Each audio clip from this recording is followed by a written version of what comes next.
अरे धर्मेंद्र, उन्होंने कहा जहां जहां दाग है उनको साफ करेंगे, राजनीतिक षड्यंत्रों के तहत हमें फंसाया गया था। और एक बार फिर उन्होंने नारा लगाया, ये तो पहली झांकी है, काशी मथुरा बाकी। और ये तस्वीर जो आप देख रहे हैं, ये पूर्व उप प्रधानमंत्री बीजेपी के वरिष्ठ नेता लाल कृष्ण आडवाणी के घर के बाहर की तस्वीरें हैं। इस फैसले के बाद वहां पर लड्डू बांटे जा रहे हैं। ये तस्वीरें आप जो देख रहे हैं, ये दिल्ली में बीजेपी के वरिष्ठ नेता लाल कृष्ण आडवाणी के घर के बाहर की तस्वीरें हैं। सीबीआई की विशेष अदालत ने लाल कृष्ण आडवाणी को बरी किया है। लाल कृष्ण आडवाणी समेत सभी 32 आरोपी अदालत ने बरी कर दिए हैं और आडवाणी के घर पर इस समय लड्डू बांटे जा रहे हैं। तस्वीरें हमने आपको दिखाई थी।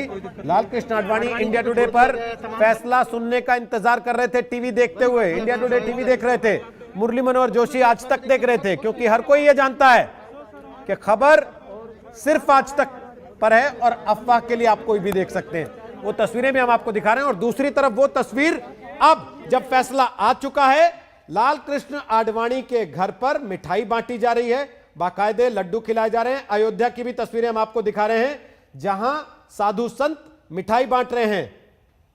अशोक सिंघल बोलिए, लाइव मौजूद हैं लाल कृष्ण आडवाणी के घर से। अशोक सिंघल बोलिए। अशोक,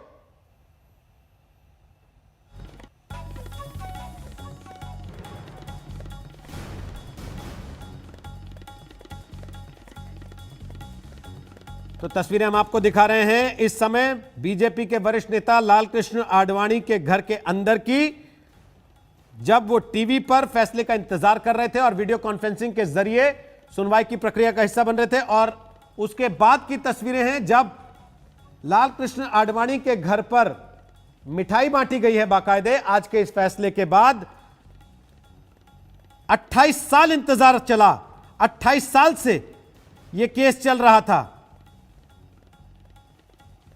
और 28 साल के बाद सीबीआई की विशेष अदालत ने यह कहकर मामले का निपटारा किया है कि इस मामले में कुछ भी पूर्व नियोजित नहीं लगता। जो साक्ष्य पेश किए गए हैं वो कुछ साबित नहीं करते। तस्वीरों से लगता है कि जिनको आरोपी बनाया गया वो लोगों को रोकने की कोशिश कर रहे थे और जो कुछ हुआ वो अकस्मात हुआ, अचानक हुआ। आशुतोष जी, अब बोलिए सर, बात अधूरी रह गई थी आपकी। नहीं, इसमें जो बात मैं कह रहा था वो तो देखिए, आपने किताब के बारे में कहा, किताब तो फिक्शन, किताबें फिक्शन नहीं होती, किताबें बहुत रिसर्च करके लिखी जाती है। खैर वो एक अलग डिबेट का मसला है। लेकिन इसमें एक जो महत्वपूर्ण बात है, उस पर बीजेपी और विश्व हिंदू परिषद और संघ परिवार को अपनी राय स्पष्ट करनी चाहिए। अदालत ने यह कहा है कि जिन लोगों ने बाबरी मस्जिद गिराने का काम किया है वो एंटी सोशल एलिमेंट्स थे। तो क्या बीजेपी, विश्व हिंदू परिषद और संघ परिवार भी ये मानता है कि वो लोग एंटी सोशल एलिमेंट्स थे?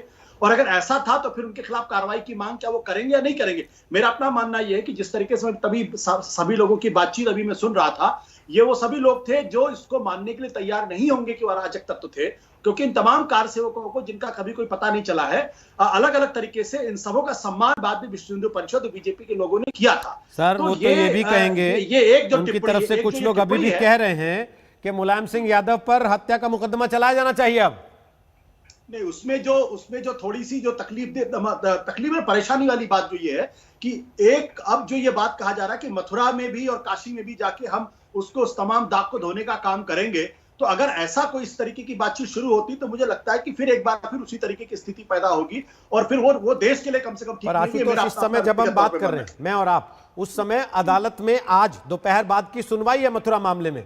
काशी विश्वनाथ में 1 महीने बाद सुनवाई है। संजय शर्मा ने बताया अभी ये मामले तो ऑलरेडी अदालती प्रक्रिया में है। बिल्कुल, मैं आपकी बात से सहमत हूं, लेकिन 1991 में एक फैसला किया था, कैबिनेट का फैसला था, जिसमें यह कहा गया था कि जो धर्म स्थल, जो धार्मिक स्थल है, उनकी जो यथास्थिति है वो यथास्थिति बनी रहेगी और उसमें किसी तरीके का कोई परिवर्तन नहीं किया जाएगा। उसको भी चैलेंज कर रहे हैं और उसके खिलाफ अदालत और संसद दोनों जगह वो चाहते हैं कि चर्चा हो। नहीं, मुझे लगता है ये ठीक बात नहीं होगी। अगर अदालत है तो अदालत कोई भी फैसला करेगी, वो तो बिल्कुल सही, अलग बात है। लेकिन एक नागरिक होने के नाते मेरा अपना मानना ये है कि अब काशी और मथुरा के मसले। मनोज जी एक कमेंट कर रहे हैं आपकी बात पर। मनोज जी कह लें, फिर मौसमी के पास चलते हैं, उनके साथ कुछ मेहमान आ गए। मनोज जी बोलिए जल्दी से।